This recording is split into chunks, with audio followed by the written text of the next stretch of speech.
All right, good morning all. We're gonna go ahead and get this town hall kicked off.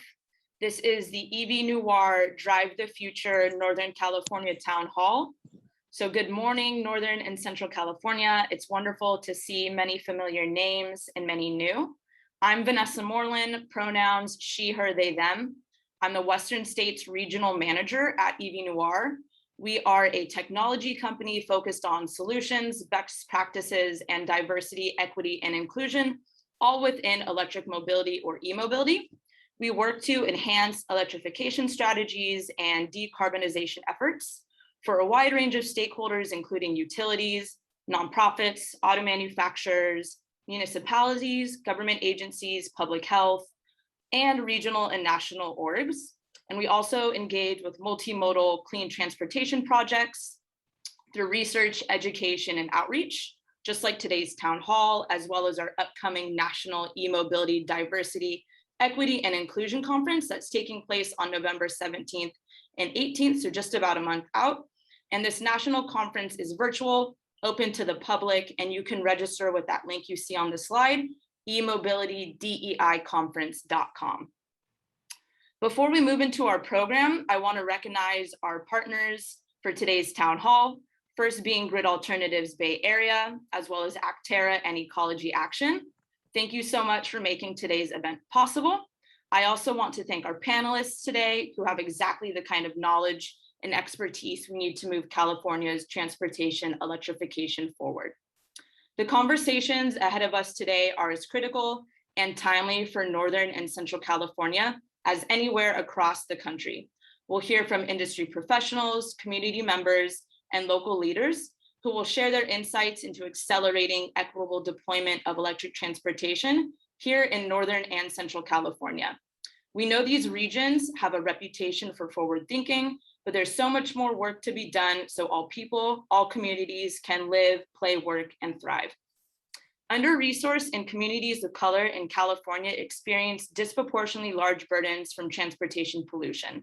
This year's American Lung Association State of the Air report found that people of color in California are over 3 times more likely to be breathing the most polluted air compared to majority white communities. Close to 20.7 million people live in 13 counties that failed all 3 air quality measures. And of those, 14 million are people of color, so just under half. And these aren't just abstract facts and figures. This is real, everyday life experienced by millions of Californians.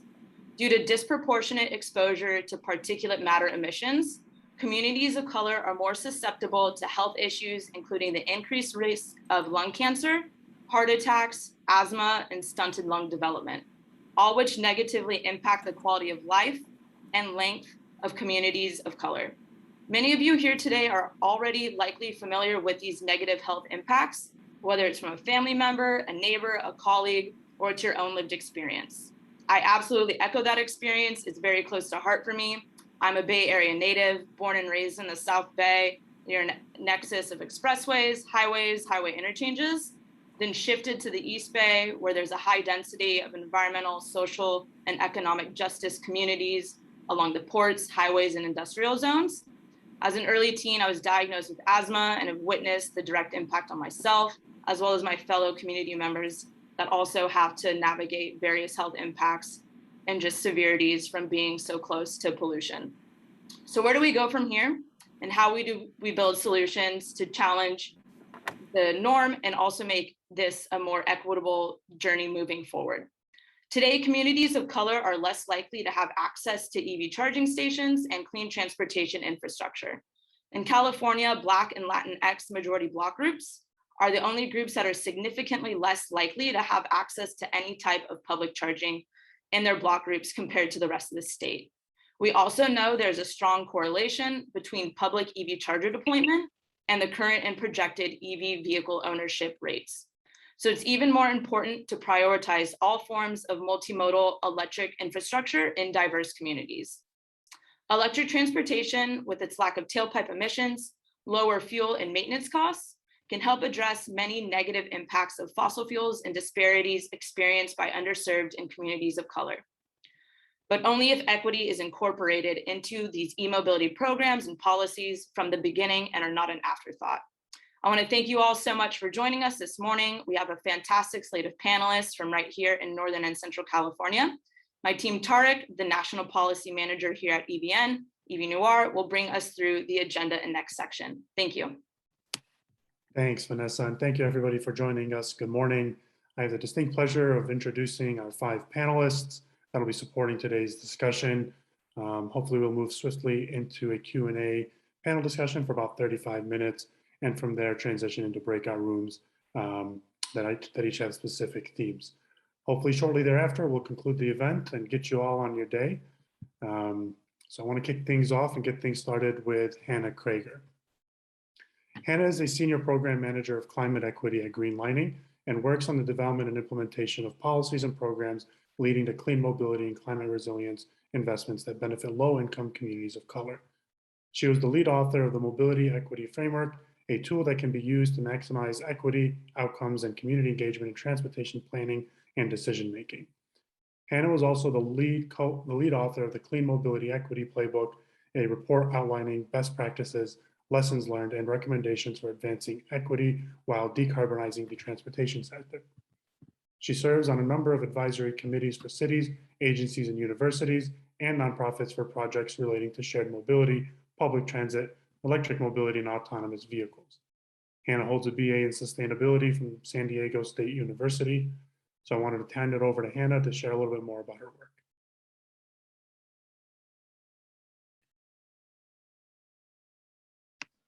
Hey folks, how's it going? Good to be here with you all. I did not know I was about to give an intro, but you know, what can I share? I guess I can just share a little bit about kind of Green Lining's perspective in this vehicle electrification space, new mobility space. I think just like the industry, you know, we've undergone our own evolution of sorts in this space. You know, 10 years ago, we started out really strictly focused on electric vehicles, right? With co-sponsoring SB 1275, legislation to put 1 million electric vehicles on California roads, but also to create a whole suite of programs and funding to increase access to electric vehicles in disadvantaged communities, just like the equity incentives, like Clean Vehicle Assistance Program, Clean Cars for All, as well as many clean mobility pilots. You know, and also I would say at this point, we've continued to track that implementation of those programs as a result of the legislation, to conduct equity evaluations of them, to identify policy solutions, to address gaps, fix those problems, make sure that programs are really hitting their intended equity goals. Because I think as many of us know, like we can have all those ambitious equity goals as we want, but what is the process of how we take to get there? What are those gaps, right? And so I would say that, I mean, at this point, we're kind of both wanting to address and make sure that the California specific programs and policies are doing really well, but at the same time building out the capacity and providing technical assistance to other states and the federal government to ensure that their transportation electrification and mobility efforts are also centering racial equity at every step of the way, given that a lot of California's work is being replicated elsewhere. And then just lastly, again, in the past 5 years, since we've been involved in transportation, we've taken a really intentional approach to build out a comprehensive mobility approach, rather than kind of a prescriptive electric vehicle approach, which does not work for everyone. If we simply get everyone into electric vehicles, but don't also address our congestion problem, our car dependency, transit equity, we will have completely failed. Individual car ownership cannot be our only approach. And so therefore, anytime we're talking about vehicle electrification, we are also talking about comprehensive mobility. And that's actually why about 4 years ago now, I'm just pulling up a link to drop it into the chat, we developed our mobility equity framework, which is an equitable planning tool to empower communities to decide for themselves how to prioritize different modes like walking, biking, public transit, shared mobility, electric vehicles in a way that meets their mobility needs. So the framework, the goal is really to democratize transportation planning and decision making in a way that prioritizes investments to low-income folks of color. It's now been implemented or adapted in San Francisco, the Seattle region, San Diego, Portland. And so this has kind of been the bulk of my work. It was kind of sharing this mobility equity framework, as well now as like tracking the implementation of clean mobility equity pilots and sharing those lessons learned. Awesome. Thank you, Hannah. And I'm so sorry to put you on the spot, but it's a good forewarning for the rest of the panelists. Everyone's runner-up thereafter. So keep things moving. Thank you so much. Next is Gloria Huerta. Gloria is the car share general manager for mobility development operations. She currently coordinates the operations and member services of Miocar, Good to Go, and FlowShare EV car sharing programs. Her primary focus has been on the development, deployment, and management of Miocar's electric vehicle rural car sharing program that is currently operating in 8 locations throughout Tilray and Kern counties. As someone who grew up in OC, an unincorporated community where Miocar is available to its residents, Gloria has been able to see the impact that Miocar has had in her community. Prior to this role, she worked for 5 years in a social service organizations, and she contributed to the development and expansion of 4 programs in the nonprofit sector. So Gloria, I'm going to put you on the spot as well if you wanted to share a little bit about the work that you do. Hello, everyone. Good morning. Buenos dias. I'm Gloria. My pronouns are she, her. And as Tariq just mentioned, we provide electric vehicle car sharing service in Tulare and Kern counties. You can go to the next slide if you want. So our fleet, our staff consists of hiring local coordinators and fleet staff. And our Miocar started off as a pilot program that eventually led to a regional nonprofit, which is community-controlled car sharing service. And we handle all of our operations and customer service in-house. And we also provide support for our car sharing operations 24/7. And we do have our services available to our members in English and Spanish. You can go to the next slide if you want.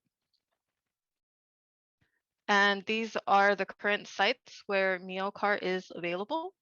And we are expanding to Stockton and Northern California within the next year. So we started with 27 vehicles. We launched in July of 2019. And so far, we've had over 300 members, over 30,000 miles driven, and then over 1,000 member reservations. And if anyone wants to know more about Miocar, you can check us out at our website or contact us at admin@miocar.org. I'm really excited to be here, and I am looking forward to the panel questions that will be asked later. So thank you. Muchas gracias. Awesome. Thank you so much, Gloria. Next up is Candace Plotkin.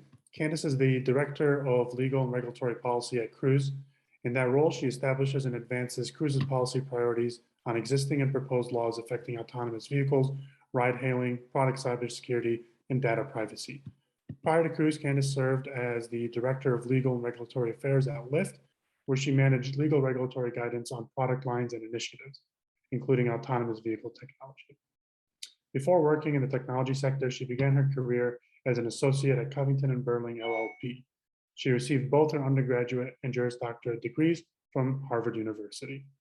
Candace, I'm putting you in the spotlight as well. Please feel free to share what you have. Hi, good morning. My pronouns are she, her, and I'm so happy to be here to discuss this topic.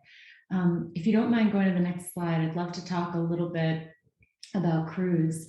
So for those of you who aren't familiar with Cruise, it is an autonomous self-driving fleet of vehicles that is currently testing in San Francisco. Our mission is to build the world's most advanced self-driving vehicles to safely connect you to the places, things, and experiences that you most care about. And I think for this audience, one of the most important things about Cruise is that We have an all-electric fleet, and in California, we're powered by 100% renewable energy. Ultimately, we also want to provide a shared service, which I think builds on the prior points that personal use vehicles aren't enough for California. So what motivates our work? There are many different factors that motivate our work, but one of them is environmental justice. Vanessa highlighted some important statistics at the beginning of the program, and I'm just going to highlight a few more that build onto the same points. One is that African Americans suffer a pedestrian fatality rate that is 60% higher than non-Hispanic whites. So I think road safety is extremely important for many communities, especially minority communities. In addition, on the topic of environmental justice, on average in California, exposure to 2.5 particulates in Black and Latinx communities is 40% higher than in white communities. So given that, clean transportation equity is a priority for our company, and that has that is one of the important reasons why we partnered with Miocar in terms of research in those communities recently.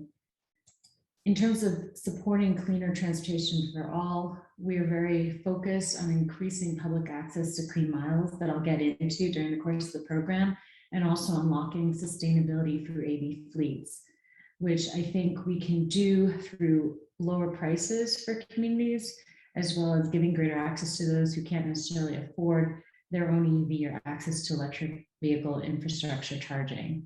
And then the final point I want to highlight is that we launched our Cruise for Good impact program, and during the pandemic in particular, we focused on access to food.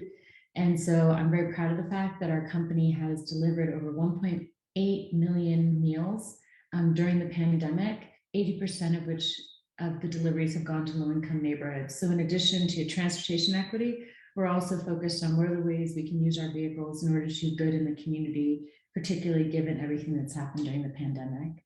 So with that, I'll stop, but I'm looking forward to the discussion today. Awesome. Thank you, Candace.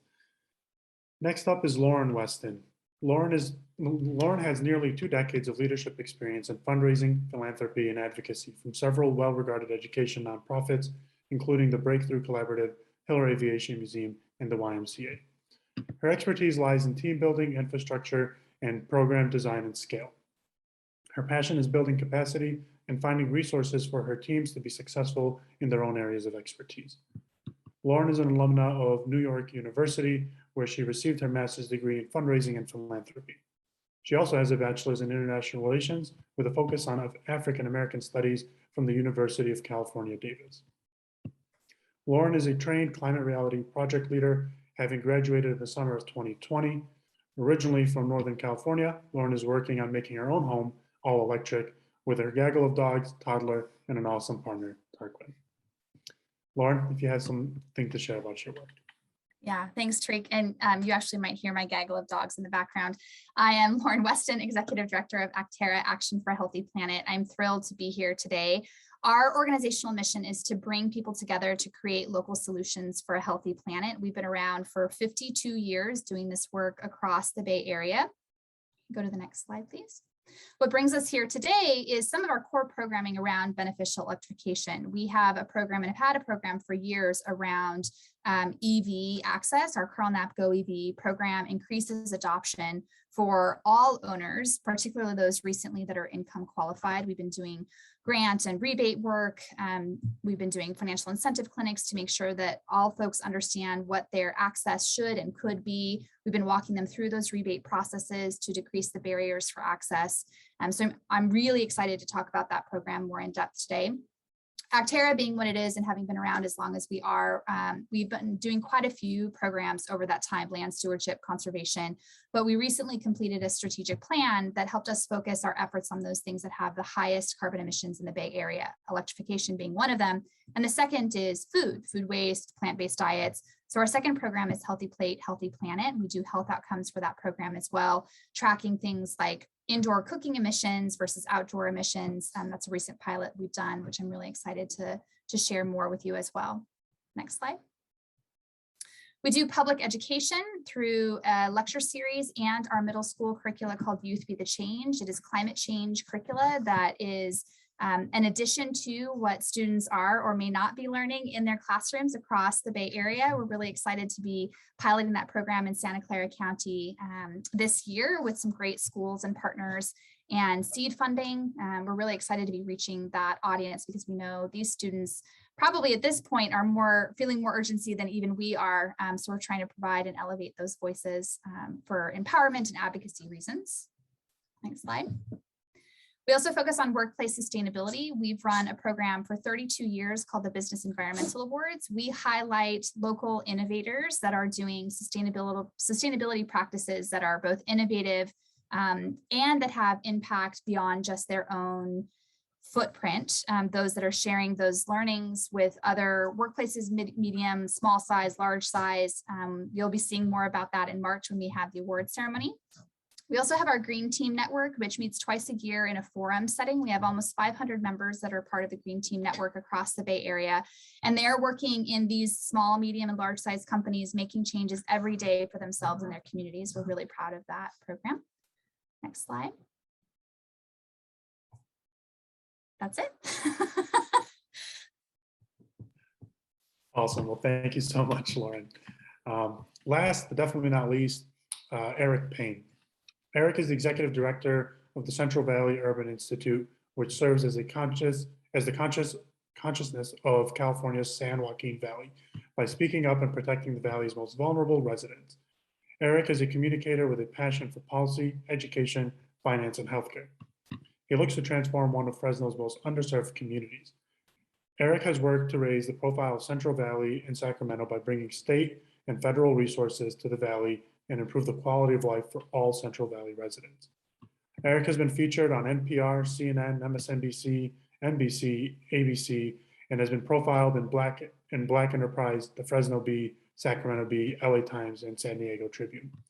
In 2011, Eric was honored as the youngest recipient to ever receive the Champion of the Chamber Award.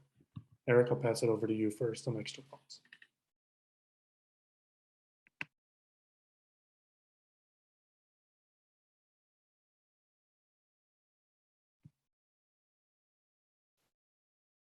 Maybe Eric doesn't want to share his thoughts.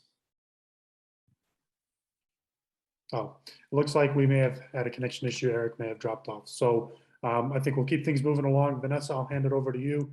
All right. Can you hear me? Yep, Oh. now we can. Okay, back to Eric. Thank you all for the patience. Okay. Yeah, I'm so sorry. If you know anything about the Central Valley, know that we have broadband access issues, and I represent a friend.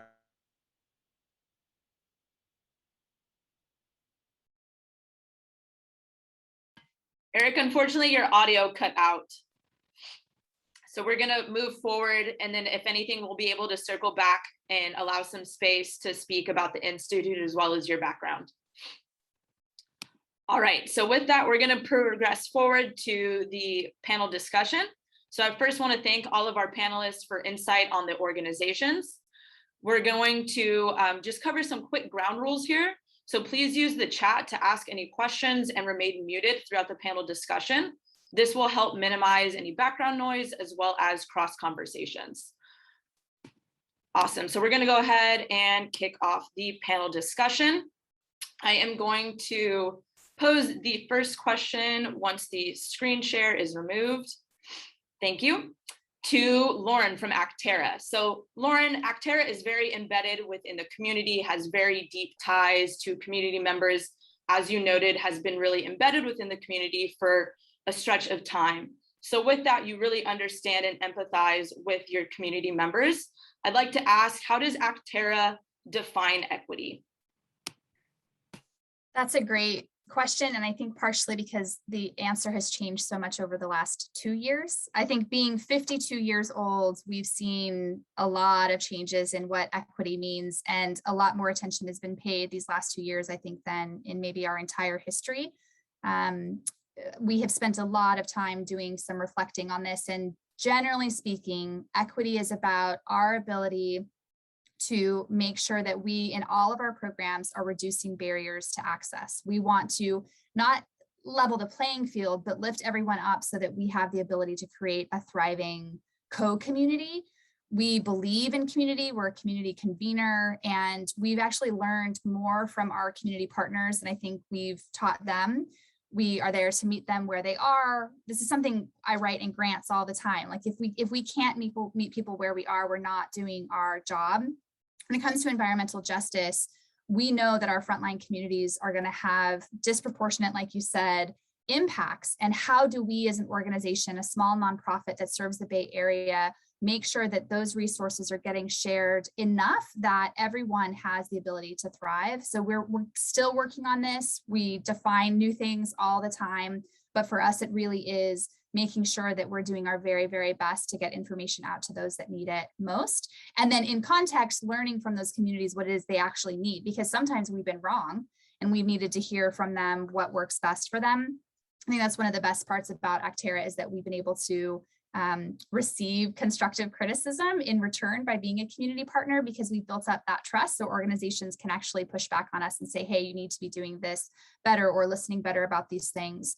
Now, what we've done specifically around mobility, which is really awesome, and one of my newest team members is on the call today, Linda. She's our senior manager of our Carl Nepco EV program. She and her team are working to educate members of disadvantaged communities about financial incentives that exist to help all of us purchase EVs, and guiding them through the application process to secure these rebates and grants. We currently offer this support in both English and Spanish, and are expanding to other languages, which we're really proud of. And we're also being compelled to do so from the communities that are demanding this, which is really exciting. The other thing we do is we support coalitions in advocating for those equitable transportation policies. We have staff that are solely dedicated to policy and advocacy, which is also something new that's for Acterra. Currently, we're focusing on reducing the barriers to EV charging in multi-family dwellings, and we'll be talking more about that later today. So I think that will probably conclude my answer for that question. Thanks for the question. Yeah, absolutely, Lauren. Absolutely echo that equity is an evolving concept, both in understanding what the community needs are, and then also both with solutions and how we can actually support those evolving needs within communities. And it's wonderful to hear that Acterra has a various suite of services and resources to really elevate equity with its community members. So I'm going to ask a similar question to Hannah. Hannah, greenlining has embedded itself within various areas of equity, whether that's health, environment, tech. So I want to pose the same question: how does greenlining define equity? Yeah, so I mean, for those of you who are not familiar, Greenlining is a research and public policy nonprofit. We focus on a variety of different policy areas. Transportation is just one of them. And I think in a lot of ways, we're a think tank, but we're also a do tank. And therefore that kind of influences how we see and define equity.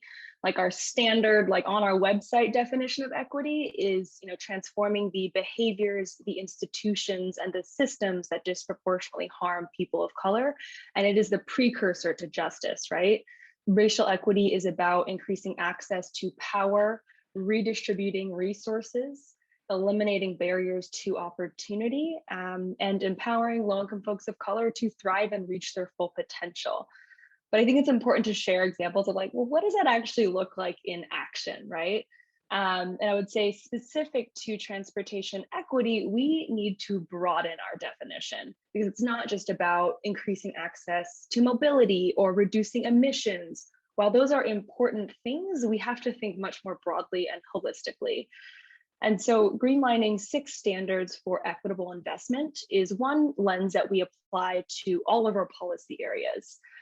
So specific to transportation investments, the first standard is that we must build in anti-racist solutions that explicitly target and prioritize our most impacted communities of color in a way that dismantles the structures that end up reinforcing these exact same racial disparities.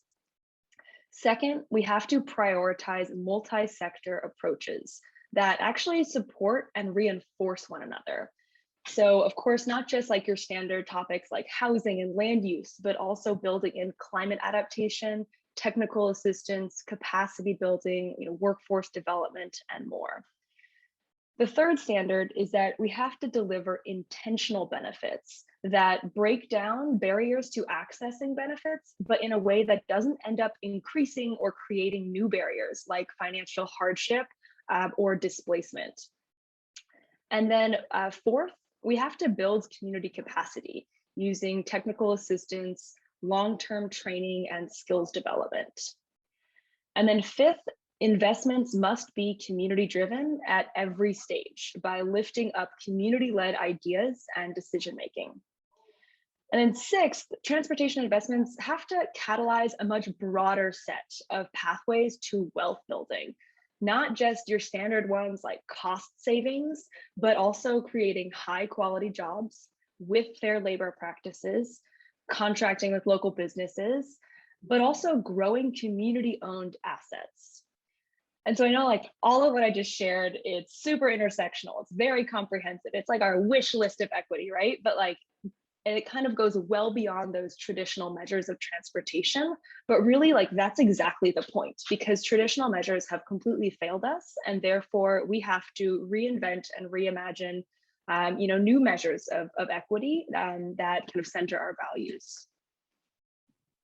Thank you so much for that, and really appreciate laying out a very distinct framework. It also definitely emphasizes your point of looking at equity in a lot more of a bigger picture holistic approach, especially since we don't want to limit community growth to one space or focus on just one specific area and have that overweigh kind of the more holistic, larger scope of community impact and community growth.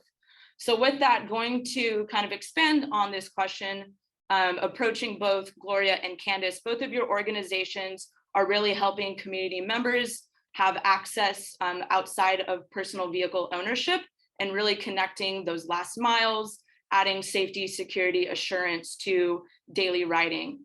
So with that, going to pose the first question to Candace. What is your organization doing to incorporate equity into transportation electrification efforts? You definitely spoke to a lot of the meal delivery services and community support, but want to allow some more space to speak more broadly to Cruz's work. Thank you for the question. And it's going to be a long road, because I can speak to what we're doing now, but I think once we launch our service, we're going to have to continue to partner with the community in order to understand if our service is in fact meeting the community's needs. But in terms of what we're doing today, we recently completed a foundational research study with Miocar, actually. I know you can speak to this, Vanessa, but the focus was on how frontline populations, specifically in districts 5 and 10, envision the opportunities presented by AVs, EVs, and ride sharing. And we're looking forward to incorporating those findings into our work, because I do think that AVs are a new thing, right? Not everyone is comfortable with AVs yet or what they will mean. And we're very focused on education efforts so that people do view them as accessible, because we believe that they can provide a great opportunity in order to access clean miles in communities if they're all electric and powered by renewable energy. But beyond the research, which we think is important in order to understand what communities want and their perceptions of AVs and EVs and ride sharing, is also that we're going to explore creative charging partnerships, because, in addition to charging our own fleet, with electricity and renewable energy, we also want to see what opportunities are for expanding publicly accessible chargers. And I think that there are different ways we can do this. Dual use, for example, cruise charging during the evening hours when public demand is lower, and potentially opening up chargers to the public during other hours. And I think there's just so much that can be done in this space that we need to explore more in order to fulfill those equity values that we also share. Thank you so much, Candace. And I think you make a really good point that you need to continue to adapt and refine how you're approaching community relationships. As Lauren noted, equity has continued to evolve, needs continue to evolve. So with that, having those direct ties to community members to really have open conversations, transparent conversations about how your technology and service can really fill gaps and support the needs of community members. Gloria, I'm going to pose the same question to you. What is Miocar doing to incorporate equity into the transportation electrification efforts? Thanks for the question. So Miocar is the first car sharing program in California to provide electric vehicles in rural unincorporated areas at affordable rates. So before we even had the name of Miocar, we created community focus groups where we got input on pricing, locations where EVSE was feasible, as well as the name of Miocar. We proposed very different names, but through our focus groups, the one name, Miocar, just came up from the members. And it's just the Spanglish of where we provide our service. So I think by having the community involved, it really allowed for Miocar to gain momentum and to really provide this service to these areas that have normally been haven't been given the resources that they should have been given. I'm glad that these resources are now available, but I do believe that I, as someone who grew up in Orosi, unincorporated, two main streets, being able to see my community benefit from Miocar has really been like the highlight of my work here. I do want to recognize that although we are working through ways to deliver the service, whether it is fully electric or hybrid, because in some cases, electrification is a barrier to access. So from our perspective, electrification has gotten in the way of equity sometimes. Thank you for that, Gloria. And it's really great to hear that you're really using community input to shape and modify the approach for Miocar, having that direct community input through focus groups, key informant interviews, surveys are a really good way to understand attitudes, knowledge, beliefs of community members, and really make sure that, again, like Candace was noting, that your tech, your service needs to be modified, refined to really fill the gaps within those community needs, especially when within Central California, where a lot of the time funding is being directed to Northern or Southern. It's good to see that additional funding is going to Central California through programs like the Clean Mobility Options that allow direct programs for those community needs, like ride share, car share, bike share, and whatnot. So I'm going to continue with the Central California lens and now turn the mic over to Eric and ask if you have any examples that you'd like to note within the Central California region, the Fresno zone, that really speak to good examples of incorporating equity within transportation electrification. Yeah, absolutely. And I'm so sorry. Our office is in the neighborhood. And so if you know anything about Fresno and the Central Valley, you know that we have broadband access issues. And so we are really combating digital redlining in our neighborhoods. We work directly, intimately with frontline communities of color, and more specifically African American and the American communities in the African diaspora. So a really good example that I will share that really centers our work around transportation justice, because we believe in racial equity, but we push for racial justice and transportation justice, because we don't think that people just need to have it as a value system to say this is something that they believe in. And being inclusive within communities of color. But we think that they need to put their money where their mouth is and make the necessary investments to really level the playing field. And so if I was going to say anything to my brothers and sisters over at the Greenlining Institute, it would be our work is so much aligned, and we have a deep amount of respect for Orson. That's why we got into this work in 2017, and we've continued to grow. And one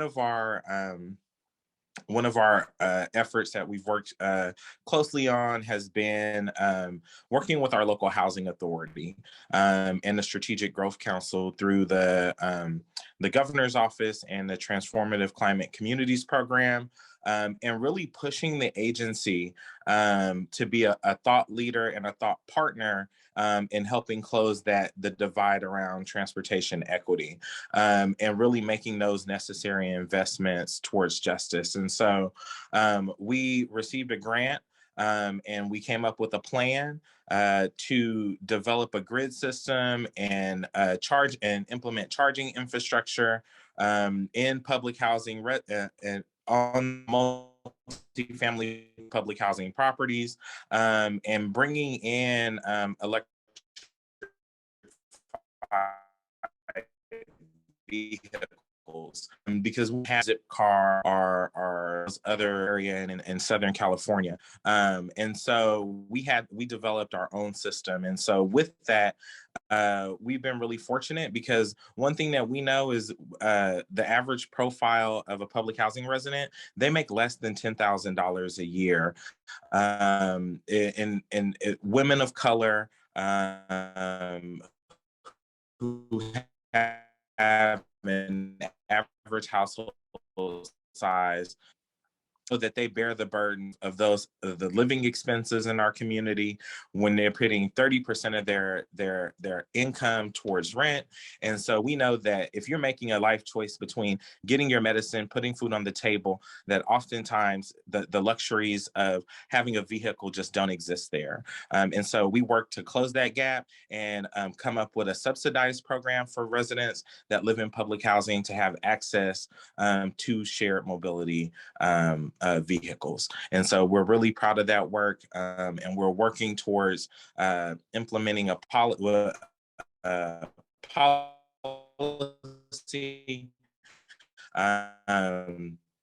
city council around ARPA fund across the city for all LMI communities. Thank you so much, Eric. It's wonderful to hear how connected you are and how much work you contribute towards your local community, and especially noting that equity is so much more than values and words. It really requires action and funding and really shifting that narrative, especially as we see more and more companies starting to incorporate equity, inclusivity, and diversity, and really approaching that in a way that's with authenticity. You know, we don't want to see a lot of these companies trying to approach this sector for profit. So with that, you know, social and economic mobility really does require so much more than switching from gas to electric. It requires elevating people through their housing needs, making sure that they have financial stability. So you really spoke to what Hannah was noting, having a really inclusive, holistic approach to elevating community members so that they are able to move up socially and economically. So I'm actually going to pose the same exact question over to Hannah. Can you speak to any notable examples within transportation electrification that really incorporate equity? Yeah, absolutely. And I was going to share this example before I knew that Joy Massey was on the call, but now I just got to give an extra shout out to Transform and Joy Massey, who's just done an amazing job with the car sharing and mobility hubs pilot, which is located at 3 affordable housing sites in the Bay Area. And we included it as one of the case studies in our equity evaluation of a whole wide variety of programs, including the Miocar one as well. And I'm dropping the link into the chat. It's all 12 case studies are in our Clean Mobility Equity playbook, but specifically to narrow in on this pilot, car sharing and mobility hubs. I think what's really interesting about it is that it actually became much more community driven over time. Again, thanks to the program administrators of this. And the actual initial goal of this project was to deploy 24 electric car sharing vehicles. And I think realizing that, oh, maybe this actually wasn't going to work, they developed a fantastic mobility needs assessment and determined that, yeah, this approach was not going to meet all residents' needs. Many folks did not drive. So they then adjusted the number of cars. They allowed the substitution of additional mobility options like transit passes and bike sharing to better tailor the mission of the pilot to meet those community identified needs. And then I think another just critical piece of this is that equity was continuously built into the process of how this project was developed. Resident advisory groups provided meaningful guidance. For example, just even on the feedback of specific wording of the needs assessment survey to make sure you're actually getting the right information. And then of course, translating it into multiple languages. The project also built community capacity and skills building because it hired and trained residents to conduct survey outreach and data entry for that needs assessment. It's again, kind of like building in these multi-sector approaches. Like they could have just done a needs assessment. They could have hired a consultant to do that, but they actually went the way extra steps to make sure that it kind of like hit a bunch of extra equity outcomes. And then, lastly, this project helped to establish paths towards wealth building by not only, compensating residents to take the survey, but also paying 3 site coordinators to build trust with residents to more deeply integrate that project into each housing site. Lastly, the project will, of course, measure your standard quantitative data like car sharing usage, number of participants, demographic info. But at the same time, the project will include qualitative measures like participant surveys, resident feedback on the effectiveness of the outreach and education materials, which I thought was super interesting. And I think just an interesting lesson learned on how we're measuring equity here is that equity projects kind of require a reframing of our traditional measures of success, such as speed, cost effectiveness. Equity projects require measures of success that also focus on the process and the quality of the project, like how residents felt about this project from start to finish. And so I think it's another reason that I chose to highlight this project is because it highlights just an important lesson learned that kind of brings back to comments that I've made earlier. And to quote Joy Massey from the report, we need to be open and flexible about what we're asking of people. Do people want electric vehicles, or is subsidizing public transit just fine? And I think this is just so important because there's so much hype and emphasis on the new shiny thing, whether that's bike sharing or car sharing or autonomous vehicles or a software platform. And to the extent they are meeting community identified needs, then that is fantastic. Like, let's go for it, right? But if people are simply saying they want a free transit pass or they want a safe place to store their bikes, then we really should not be overcomplicating things and pushing mobility options on people who may not want them. And so this just brings me back to my point I will always make, is that we have to first conduct a mobility needs assessment, engage with communities to ensure that the mobility investments are tailored, developed, deployed in a way that meets their specific needs. Thank you so much, Hannah. You make absolutely important points that working with the community and not working on behalf of the community or assuming their needs is the approach to really ensure that those outcomes fulfill those gaps identified through the research, like landscape assessments, when you're really understanding the attitudes, knowledge, beliefs, and just really specific needs for whatever that community may be. And not only with that, needing to support workforce. So breaking down those barriers to access, but ensuring that they have connections to that space or that industry beyond that initial access through workforce so that they can contribute to that growing economy. We are wrapping up towards the end of the panel discussion. So with that, we have about 5 more minutes. I'm going to pose the last question to Lauren, and if there's additional time, welcome the additional panelists to chime in. So Lauren, what advice do you have for other orgs that are on a similar journey towards removing barriers to access of transportation that is electrified? Yeah, I think this is one of the things that we are continually reflecting on. And I think we really have settled on trying not to be extractive from our communities. We ask for a lot of time from people, time to come to our sessions, time to sit and do the rebates. And so we've compensated people to come to our workshops.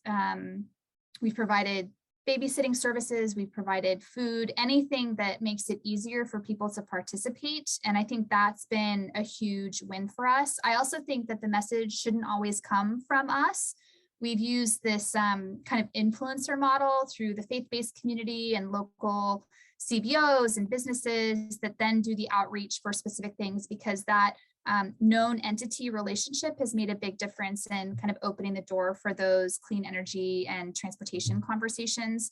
So for us, it's getting really granular and really grassroots. How do we meet people where they are, and how do we make it as easy as possible for people to participate? And I think with the pandemic, that's changed a lot because people's schedules are somehow even more busy than they were before. We might not be commuting to and from meetings, but we're in Zooms back to back, and folks are still managing caring for their kids at home. And so the stressors of participating, even if you feel motivated and activated to do so, are that much harder. So we've recorded things, we've translated all of our materials, we've translated our website. We're still actively translating into new languages so that we're creating more access. And I don't think that's going to stop. I think this new world we're finding ourselves in is so much more bent towards creating space for people. And so we're learning as we go, but I think most of all really is finding out what people need and then being able to provide that thing for them. And I personally really believe in compensating people for their time. It's very, very important for our organization to be seen as a value add and that their time is valuable to us. So we should be compensating for their attendance, particularly in certain communities that we're serving. So that's been something that we circle back to pretty often. And I imagine we'll probably continue to do that because it's been successful for us. Thank you so much, Lauren. We are absolutely firm believers that compensation is a direct way to really validate and value those participating within, whether it's research or even just education and outreach. Mm-hmm. And you also make a really good point about meeting community members where they're at. You know, for us, this may be our priority. This is our career. This is our work. But for community members, they have so many other things that they're shuffling, things that they need to balance. And with that, we really need to meet them where they're at and understand that to really serve them, we need to create the least path of resistance to meet them and provide that education, that outreach, that direct tie to those community programs, those resources and whatnot. So we have a couple more minutes. With that, I'm just gonna ask Gloria, do you have any final thoughts around advice for companies navigating transportation electrification?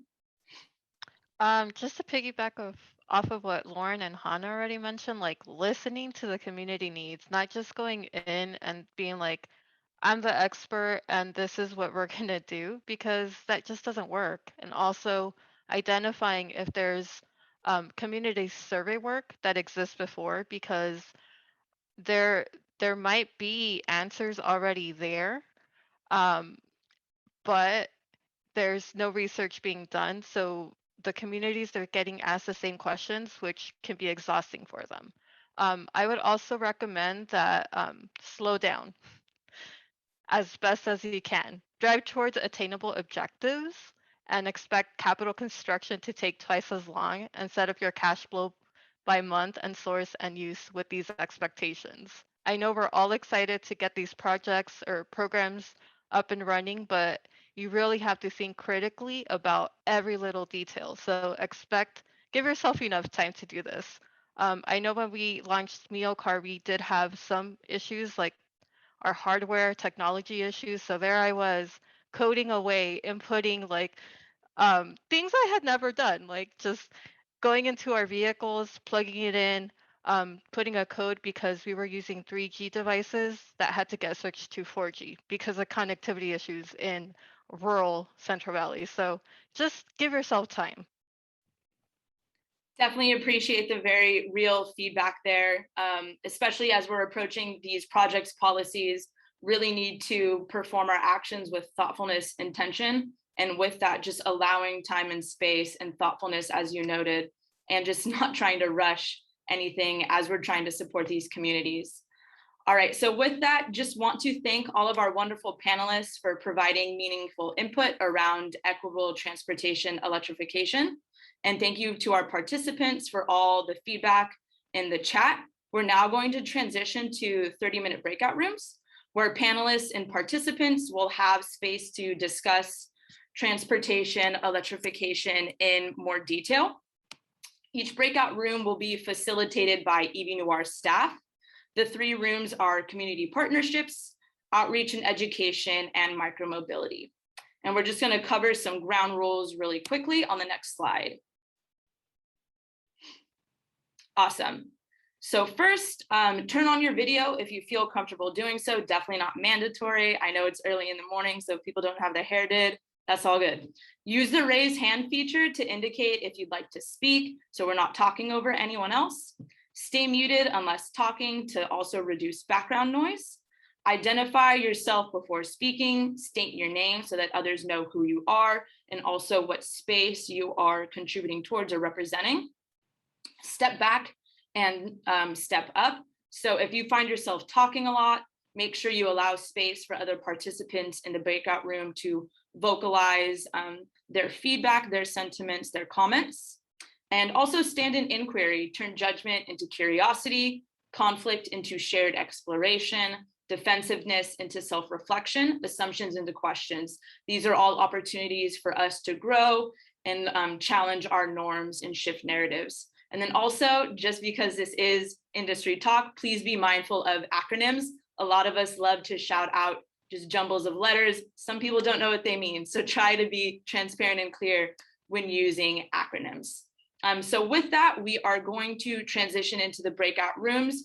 You will have a little message pop up on your screen to prompt you to do so. And then we will be in breakout rooms for 30 minutes and then come back for a quick closing. So thank you all. We're going to now move into the breakout rooms.